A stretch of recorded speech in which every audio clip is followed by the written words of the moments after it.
This is my Friday musings in amongst the plants. I love it here. This is my bedroom, and it gets all the morning to early afternoon sun. So it's a beautiful spot, and it's far better than my studio slash office, which is artificial lights. I'll take natural light over artificial lights any day. One is it takes like 6 months off my age, which who doesn't want that? Unless he's 6 months. Anyway, I digress. It's Friday here, Gold Coast, Australia, and I hope you've had an amazing week wherever you are.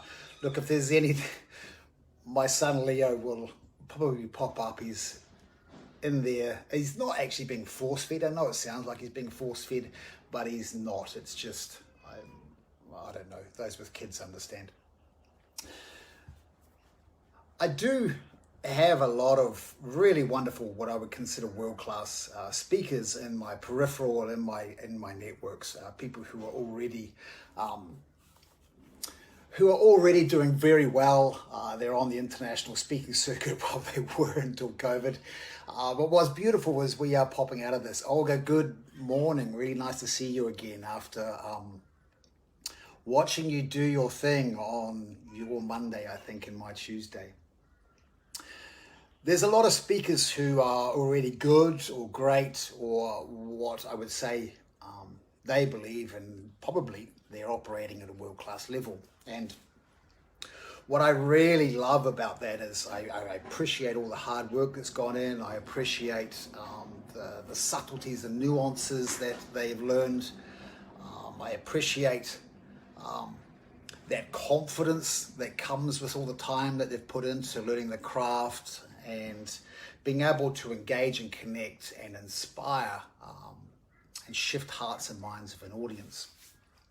And I've long believed that there is a space or a level beyond that too, beyond what that traditional sense of world class or great looks like, and that there is another level and space that perhaps, if willing and open, that we can step into.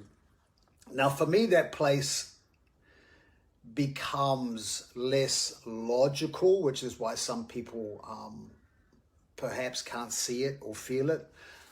But I know that when I reached a level, when I was working in TV as a TV presenter, when I was doing that, I remember coming to a point of, God, I'm really good at what I do. You know, what more is there to learn? I know what to say, I know where to stand, I know how to color my words, I know how to use my voice, I know how to lift the words off the page if need be.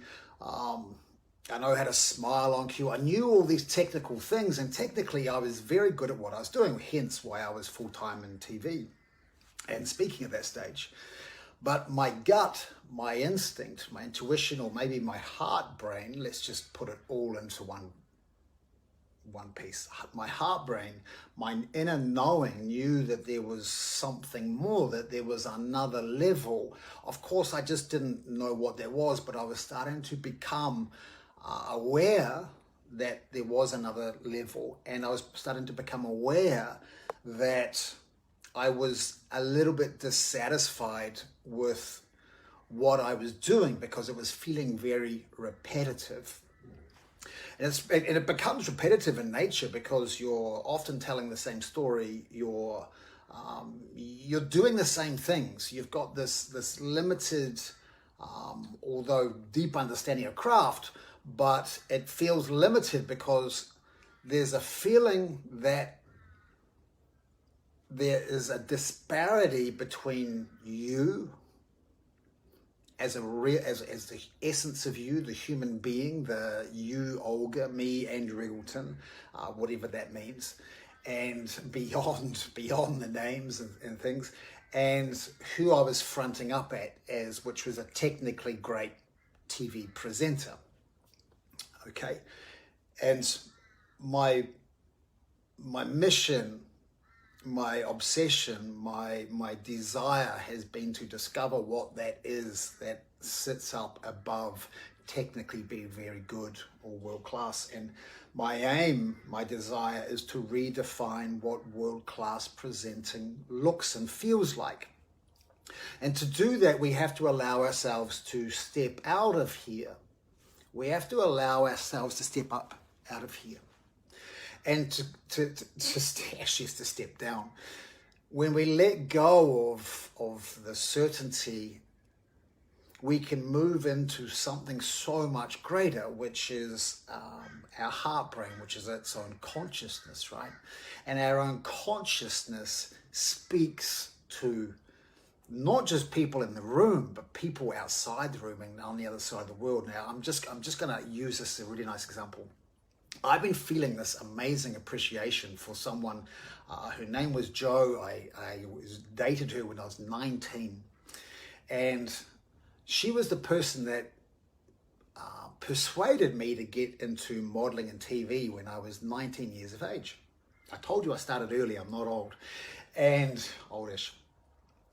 And I've been thinking about her, like going, where is she now? This is the person that got me into TV.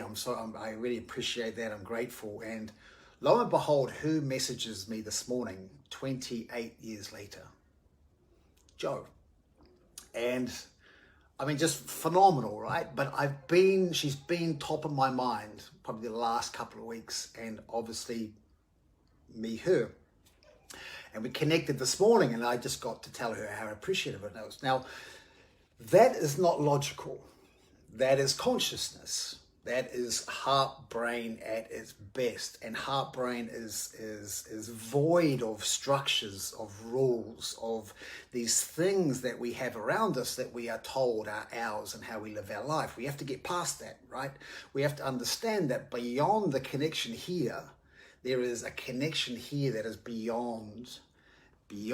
I don't have my glasses on, sorry. That is beyond the conscious mind and something so much more potent and powerful. And this is where I see the future of public speaking, presenting, is when we're able to not just use this, which is fantastic, plots the course, this is my, what is my subject, what's my title, where am I going, how do I want my audience to feel here, you plot the course. But this here will give you everything that you need if you are there and present and listening to it. Okay, this here is so much more potent than here. But most speakers are working from here, understandably so, because when we get into presenting, we want to know how it works, which is logical. But when you take away all of these things, the human-made structures, our taxes, our currencies, these are the rules, these are the laws, our heart brain doesn't understand that stuff. Does that make sense? Our heart brain doesn't live by taxes and rules and governments and opinions. It is our connection to, some people will say source. Sometimes I use God when I'm being dramatic, but it's something that we really can't label because it doesn't have a label. It's like the heart brain consciousness too is a feeling. It doesn't speak in English. That makes sense. It doesn't speak in Russian, Olga, either.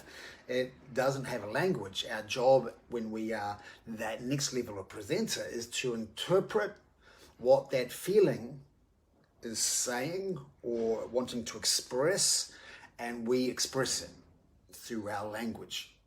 Now, that is the words. But in between the words, we have space. And in between the words, when we learn to enjoy and spend our time in that space as well, we are able to connect consciousness to consciousness with the people in that room. And as much happens, if not more, in that space between the words than the actual words themselves. Now, I'm going to lean in and have a little look. Nice. So the future is speaking to me, for me, which is quite a bold statement. And I'm just at this point now where I absolutely know it is the future. And it's hard when I step into groups of amazing world-class presenters who've been presenting on some of the biggest stages in the world. And I get in there and I don't want to throw my elbows about and go, there's actually a better way of doing this. I have to gently paint a picture of another way that I truly believe is another level up. Now, a lot of speakers are ready to hear that, because in many ways they're like me when I was on TV. You get to a point and you go, for some reason I'm bored. For some reason I feel like I'm going through the motions. For some reason this craft that I love of speaking has become dull. There must be more. The question I asked was, there must be more, and there was. There definitely was. So when we learn to use this, we learn to connect on a whole different level, not just in the words, but in the space between the words. And what I love now is taking people into that space. And if you really think about this, feel about this, there's as much power in that space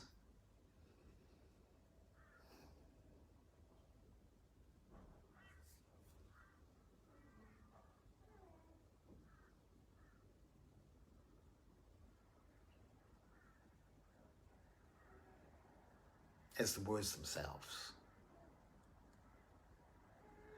Think about what just happened for you in that, 5 to 7 seconds.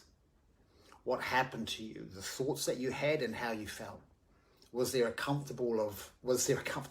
period of uncomfortable and then comfortable again?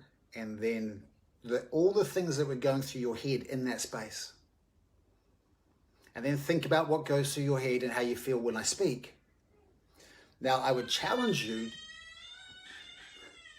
that's Leo, I would challenge you to try and find that, are the words more powerful, or was that silence just as powerful or equal? Now, when you get down in a big room, there is a pressure that comes from an audience, even on camera, but a pressure that comes from an audience of they're looking at you, and because they're programmed, conditioned to hear you speak, you're thinking that you need to speak. But when you step up into that next level, you are speaking to them, not verbally, but you're communicating with them at a different level. And through those silences, you get hundreds of people, if that's how many people in the room, all going on a personal journey that is far deeper than the words. I know this is deep, right? But that is my fascination, and this is why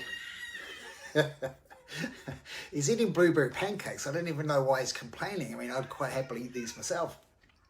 So this hence is why I'm moving to USA, is because I want to work with the best and help move them. When I'm in your corner, I can help you move to that next level, that next space, that the next place, that next, the redefining what world-class presenting actually looks and feels like. So when time to come, yes, yeah, Leo. Needs a cameo. Leo needs a little cameo now. Hello, is that? We could all hear you. Yes, exactly. Yes, exactly. We could all hear you, you know. Yes. And what's on his hands? Avocado, egg, cracker. Yeah. Yep. We could hear you. You were saying just as much as me. I was trying to have a moment of silence, and guess what? I could hear. Yeah. The sound of you being force-fed. What's that in your mouth? Egg. Oh, a little bit of egg. Okay. So there, this is my Friday musings. Is there anything you want to leave there? Yeah.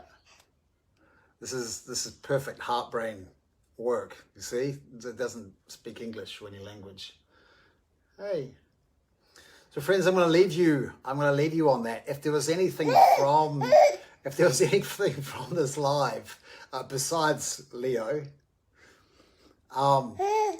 give this video a like. It always helps with the algorithms, and I'd love like a comment of what stood out for you, or of course if you have a question, what I could answer. He is getting big, isn't he? Kurt, Look at that. He's, well, he loves the camera. All right, my friends. Thank you for watching. I'll read your comments very shortly. Take care.